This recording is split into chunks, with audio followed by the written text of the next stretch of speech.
en Caminando por la Vida. Gente que vale la pena.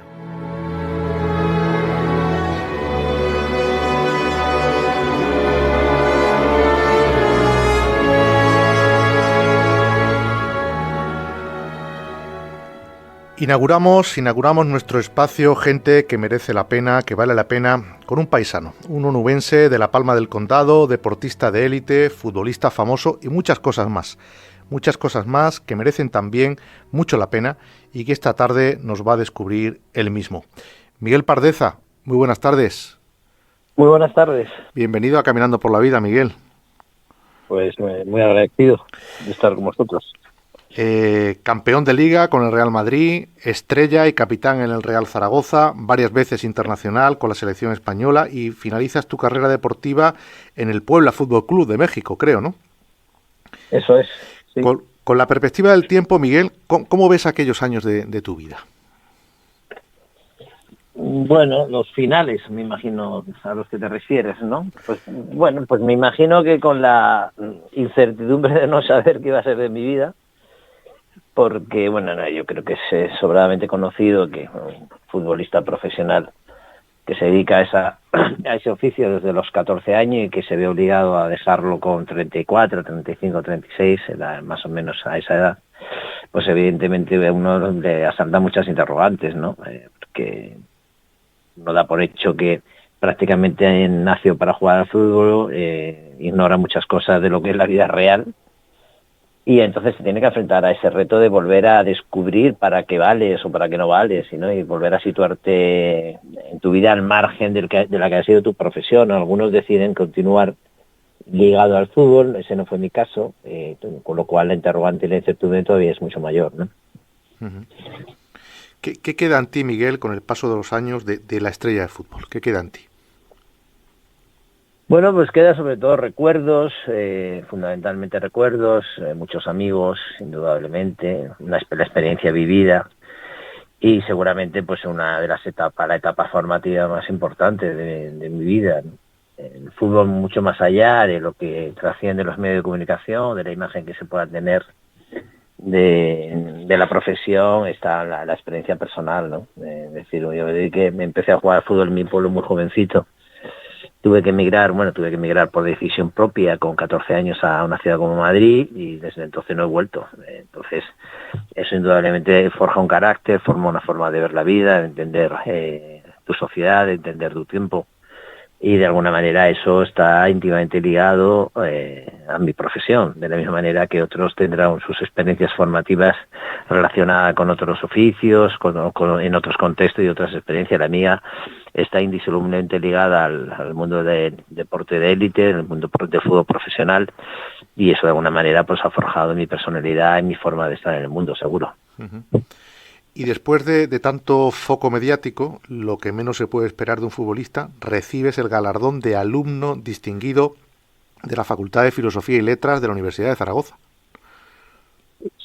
Sí, bueno, pues es una distinción que me llenó de orgullo, porque no todo el mundo tiene la suerte, la posibilidad de recibirlo, ¿no?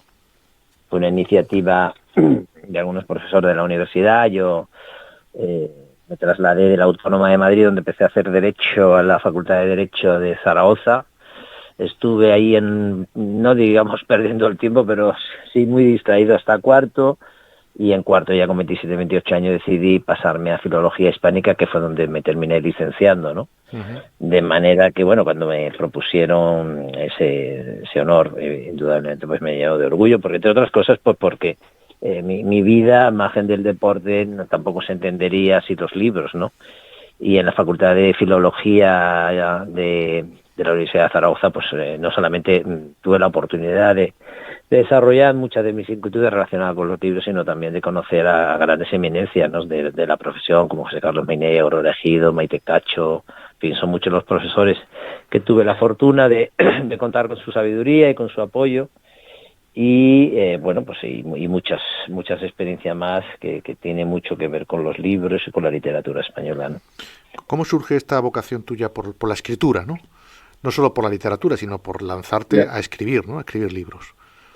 Bueno, yo me considero más que nada me considero lector. No, lo he explicado muchísimas veces porque siempre es algo que puede llamar la atención como futbolista profesional. Ha llevado en parte medio de forma clandestina, luego ya de manera más pública, una afición paralela que en mi caso particular siempre ha estado a la par que el mundo del fútbol. Parece un poco chocante con la firme de esta manera, pero es así. Para mí jugar al fútbol, leer, ha sido dos bastones en los que me he ido apoyando a lo largo de mi vida. Ahora, por cuestiones de la edad, solo puedo apoyarme en uno, que son los libros, ¿no? Tiene una vida mucho más larga que la de jugar al fútbol.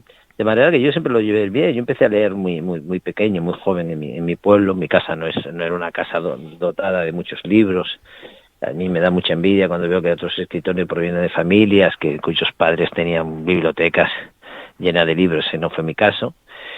Pero bueno, tuve la oportunidad de tener una biblioteca muy cerca de mi pueblo, la biblioteca de mi pueblo, donde empecé a leer cómics. Y bueno, ya cuando me fui a Madrid con 14 años también tuve la fortuna de estar muy cerca. Yo vivía en Antón Martín, una callecita que se llama la calle Plaza de Matute, entre Huertas y Atocha, y tenía muy cerca la Cuesta de Moyano, ¿no? Y la Cuesta de Moyano en mi formación libresca tuvo mucho que ver, porque para mí fue un descubrimiento siendo muy joven, siendo adolescente, y desde entonces nunca he parado de ir, ¿no? De manera que, bueno, yo en ese sentido, aparte de tener ya una inclinación, me imagino que innata hacia los libros, he tenido también la fortuna, primero, de tener bibliotecas al lado, de tener librerías al lado, y sobre todo también a lo largo de mi trayectoria conocer a gente muy ligada a la literatura, al mundo de la educación, ¿no? Profesores, escritores, que también ha sido un acicate constante para que terminara desarrollando esta afición, ¿no? Y lo de escribir, pues bueno, yo creo que cualquiera que sea un pirado de estos libros, que le guste leer, si le pone un poco de atención y tal, pues termina escribiendo algo que no te hagas sentir vergüenza, ¿no? Pues escribir, no solamente escribir puede escribir cualquiera, pero escribir algo que pueda tener un cierto mérito, no digamos ponerte a la altura de nadie, por supuesto que no, pero sí por lo menos escribir algo que no te haga sonrojarte, ¿no? La editorial Newcastle te acaba de publicar tu ya quinto libro en solitario, que se titula Teoría General del Abandono. Teoría General del Abandono. ¿Qué se esconde detrás de este título tan sugerente, Miguel? Bueno, es un juego un tanto irónico, porque ya lo explico un poco en la nota introductoria. Esto no es un libro de teoría ni es un libro general, sino todo lo contrario, es un libro de experiencias muy personales. Me pareció un título evocador, porque de alguna manera intentaba rescatar de la memoria aquellas cosas, experiencia, pues yo qué sé, objetos, personas que a lo largo de los años vamos dejando en el camino, o ellos nos van dejando a nosotros en el camino, ¿no? Y bueno, y era un libro sencillamente inspirado en la vocación, quizás en la elegía, y que también me sirviera de alguna manera para ponerme un poco en entredicho, ¿no? A mí me gusta cuando escribe, sobre todo cuando uno escribe desde el punto de vista del yo, siempre tan fastidioso, siempre tan recargado, pues hacerlo desde la ironía, desde el distanciamiento. De manera que humor y elegía me parecía dos tonos muy adecuados para ese librito, que he podido publicar gracias sobre todo a la generosidad de su editor, ¿no? Javier Castro, que tiene una editorial muy bonita, muy delicada, que además tiene la delicadeza de ser libros normalmente cortitos, con lo cual no le robamos mucho tiempo al lector, y que siempre está enfocado, insisto, desde la memoria, desde la nostalgia, desde el pasado, ¿no? Que me parece un buen punto de vista, sobre todo para los lectores que son amantes de las cosas que fuera ya no son. ¿Teoría General del Abandono está escrito, Miguel, con la cabeza o con el corazón? Fundamentalmente con la cabeza, ¿no? Pero el corazón siempre está muy cerca, ¿no? Quizá el texto más emotivo sea el último, que se lo dedico a mi padre, fallecido hace 1 año y medio aproximadamente, pero los otros están más, yo me considero un escritor más racional que emotivo, ¿no? Aún sabiendo que la literatura sin emotividad es difícil de venderla, pero sí, me considero un escritor más racional. No obstante, yo creo que, bueno, en esos textos, al hablar del pasado, inevitablemente se te tiene que colar algo de la fibra sensible que todo el mundo lleva dentro, ¿no? De manera que lo sensible siempre está muy implicado en mi literatura, o por lo menos la literatura que pretendo hacer, pero sin perder de vista un poco cierto distanciamiento racional, ¿no? porque la sensibilidad por sí misma, la verdad que no sirve para hacer libros. Luego hay que pasar un poco por el tamiz, como digo, de la gramática y hacer las cosas que sean legibles más allá de lo que uno pueda pensar y sobre todo mucho más allá de las buenas intenciones que a veces no sirven para hacer libros, ¿no? En Teoría General del Abandono analizas cómo va pasando el tiempo y cómo hay cosas que se van abandonando, ¿no? Te refieres, por ejemplo, al servicio militar. ¿No te parece un retroceso que se haya quitado el servicio militar en España? Que se haya quitado. No, Sí. yo para mí no, sinceramente. Yo me vi obligado a hacer el servicio militar, pues como todos los de mi generación, y aún tardó algo en desaparecer. Yo lo hice voluntario porque estaba en Madrid, entonces estaba jugando al fútbol. Había entonces la opción de poder irte voluntario con la penalización de tener que hacer más meses de lo normal. Y francamente yo no aprendí absolutamente nada, lo tengo que decir con absoluta franqueza. Yo no sé si en algunos casos no fue así. Recuerdo que mis padres, la generación de mi padre, hablaban a veces la mili con cierta satisfacción, ¿no? Mi padre hizo la mili en África y según su experiencia eso le cambió la vida. Yo no puedo decir lo mismo. La mili en ese sentido parecía que no tenía mucho sentido. Cualquiera persona que estuviera estudiando, que tuviera que interrumpir sus estudios para alejarte un año de tu curso académico, suponía un gran quebradero de cabeza. Y desde mi punto de vista no, la verdad yo creo que el ejército tiene que estar como está en la actualidad, un sistema profesionalizado, más allá de que, bueno, de que en la medida de lo posible creo los ejércitos disuasivos, ¿no? Que sirvan precisamente para que no haya que ir nunca a las guerras. Exactamente. Hablas también en Teoría General del Abandono de las amistades, muchas que se van quedando por el camino.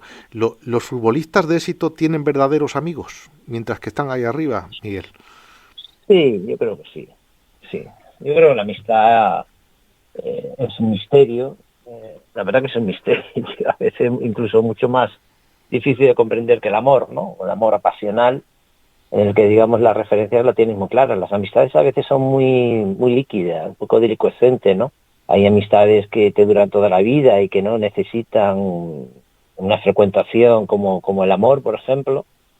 Otras que son muy intensas durante un periodo de tiempo y luego decaen. En fin, yo me imagino que como cualquiera, tengo amigos que conservo desde hace 40 años, desde primero de carrera, y hay muchos amigos que he tenido en los últimos tiempos, con los que he tenido una relación muy intensa y muy asidua, y por una u otra razón a veces esas relaciones se ha ido al garete de manera un tanto incomprensible, ¿no? Entonces en ese texto pues hablo un poco de eso, ¿no?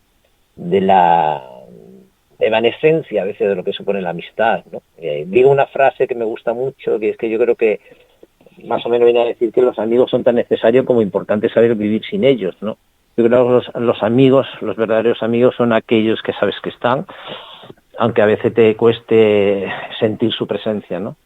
Entonces, bueno, pues no cuento nada que me imagino que no le haya pasado a nada, ¿no? Todo el mundo hemos conservado amigos, hemos perdido amigos, a veces por nuestra culpa, otras por culpa de ellos y otras porque sin culpa de ninguna parte, sencillamente porque se consumen en sí mismo, tiene una vida, un sentido y un significado, y cuando ese significado desaparece, pues también desaparecen las amistades, ¿no? Nos hablas de la muerte y, como ya has comentado, nos hablas en concreto de la muerte de tu padre, que sucedió 1 año y medio. ¿Quién fue tu padre para ti, Miguel?